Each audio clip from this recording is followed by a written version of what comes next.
রাসূল সাল্লাল্লাহু আলাইহি সাল্লাম যে এসেছে এটাকে বলা হয় মিলাদুন নবী। কি বলা হয়? মিলাদুন নবী। মিলাদ মানে জন্ম। মিলাদ মানে কি? মৌলুদুন থেকে মিলাদ। মিলাদ মানে কি? জন্ম। তো মিলাদুন নবী মানে নবীর জন্ম। নবীর জন্ম। মিলাদুন নবীর পরে হলো সিরাতুন নবী। সিরাতুন নবী। আরেকটা আছে সৌরাতুন নবী। আরেকটা কি আছে? সৌরাতুন নবী। নবীর সৌন্দর্য বলি সৌরাত। আরেকটা হলো সিরাতুন নবী, নবীর জীবনী। সিরাত মানে রাস্তা, জীবনী জীবন বিভ্রান্ত। আরেকটা হলো ঔফাতুন নবী। ঔফাত মানে হলো চলে যাওয়া। কয়টা বললাম? 4টা। এই 4 বিষয়ে আমরা শুধু মিলাদুন নবী জানি, কিন্তু মূলত নবীর জীবনী কি আলোচনার বিষয়, পালনীয় বা জানার বিষয়, জ্ঞানের বিষয়, আলোচনার বিষয় 4টা। কয়টা? 4টা। একটা হলো মিলাদুন নবী, একটা হলো সৌরাতুন নবী, একটা হলো সিরাতুন নবী, আর একটা হলো ঔফাতুন নবী। একটা হলো নবীর জন্ম, একটা হলো নবীর সৌরত, আরেকটা হলো নবীর সিরাত, আরেকটা হলো নবীর ঔফাত, চলে যাওয়া। নবী এসেছেন রবিউল আউয়াল মাসে। এসেছেন রবিউল আউয়াল মাসে, চলেও গেছেন রবিউল আউয়াল মাসে। যেই দিনে আসা সেই দিনেই, যেই মাসে আসা সেই মাসেই চলে যাওয়া। আমরা জানবো রাসূলুল্লাহ সাল্লাল্লাহু আলাইহি ওয়াসাল্লামের মিলাদ সম্পর্কে। এখন আমরা মিলাদ বলতে কি বুঝি?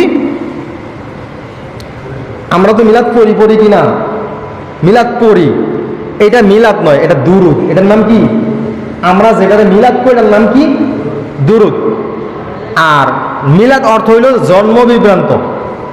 মিলাদ মানে কি? জন্ম। মিলাদ মানে কি? জন্ম। তো মিলাদুন নবী মানে হচ্ছে নবীর জন্ম বিস্তারিত বলা, এটার নাম মিলাদুন নবী। এখন এটার থেকে আরো শব্দ আমরা বাড়িয়েছি, ঈদে মিলাদুন নবী। কি? ঈদে মিলাদুন নবী। তো ঈদে মিলাদুন নবী মানে হলো নবীর জন্মে খুশি হওয়া। নবীর জন্মে খুশি হওয়া। নবী এসেছেন বলে আমরা খুশি হব। অবশ্যই খুশি হওয়া লাগবে। তার কারণ হলো তিনি আমাদের কাছে রহমত স্বরূপ আল্লাহ তাআলা পাঠিয়েছেন তাকে। তো যখন রহমত আসে, রহমত মানে দয়া, তো দয়া যখন আমাদের কাছে আসে তখন আমরা খুশি হব না? আমাদের ভালো কিছু আসছে আমাদের কাছে, তাহলে আমরা খুশি হব না? অবশ্যই খুশি হতে হবে, খুশি হওয়া লাগবে। মানুষ যখন বোনাস কিছু পায়, অতিরিক্ত কিছু পায়, ভালো কিছু পায়, তখন কি হয়? খুশি হয়। অবশ্যই আমাদের খুশি দরকার আছে, আছে না নাই? সেইটা হতে হবে কোরআন ও হাদিসের আলোকে। কোরআন ও হাদিসের আলোকে। ইসলাম যেটাকে না করে ওই রকম খুশি হওয়া যাবে না। ইসলাম যেটাকে সাপোর্ট করে ওই রকম খুশি হইলে সমস্যা নেই, যেটাকে নিষেধ করেছে। আর যেটাকে নিষেধ করেছে এটা হওয়া যাবে না, আর যেটা বলেছে সাপোর্ট করেছে সেটা হওয়া যাবে। এইরকম খুশি। আমরা খুশির আরবি কি পাইলাম? ঈদ। কি পাইলাম? ঈদ। ঈদ মানেই আনন্দ, খুশি।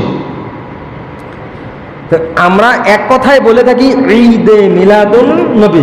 ঈদে মিলাদুন নবী মানে নবীর জন্মে খুশি হওয়া। নবীর জন্মে খুশি হওয়া। তো নবীর জন্মে খুশি হওয়া প্রতিটা উম্মতের জন্য প্রয়োজন, আছে না নাই? আছে। এখন আমরা কিভাবে খুশি হওয়া লাগবে আর কিভাবে খুশি আমরা হচ্ছি এই বিষয়ে আলোচনা করব। আল্লাহ তাআলা আমাকে তৌফিক দান করেন সহি কথাগুলো বলার, আপনাদের সহি বুঝগুলা বুঝার তৌফিক দান করেন।